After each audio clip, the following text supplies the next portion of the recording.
And the arguments I've had where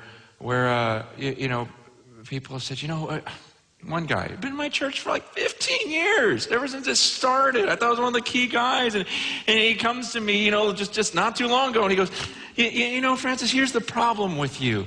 He goes, you think everyone needs to be this radical. You think that Jesus calls us all to be radicals. He goes, you think there's just these few radicals, and he goes, there's this, you got to understand, there's this middle road where people, they profess Christ and they do some good things, and it's like you're neglecting that whole middle road. Did you guys know that? There's a narrow road that leads to life. There's a wide road that leads to destruction. And now there's this new middle road. See, I didn't know that. Like a carpool lane. It's just this weird new road we created where you can just do some good things in the name of Jesus and still hold. You just go, you're serious right now. You're dead serious. You found a middle road. You guys, I'm not a real, you got to understand, those who know me know that I'm not a real complicated guy. I tend to think like a kid. I tend to just go, wow, that seems like what it says. I remember when I was a kid, we used to play this game called Follow the Leader. Remember that?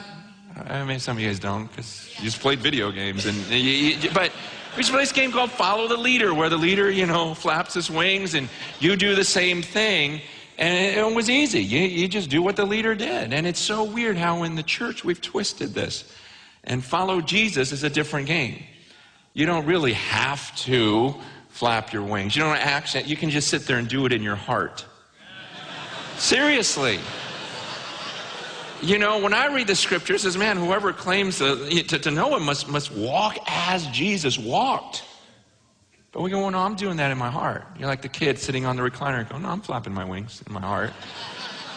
It doesn't make sense. We distort things because of what we want. Remember Simon Says? That was easy, right? Simon Says, pat your head. But Jesus says it's a totally different game. If Jesus says something, you just have to memorize it. That's what we do in the church. If Jesus said, you just got to study it.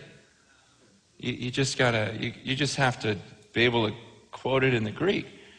It has nothing to do with, hey, Jesus says. Look, when my daughter, comes to me and I go, look, go clean your room. She knows better than to come back a few hours later and goes, Dad, I memorized what you said. I can say it in Greek. In fact, some of my friends, they're going to come over and we're going to do a little study on what it would look like to clean my room.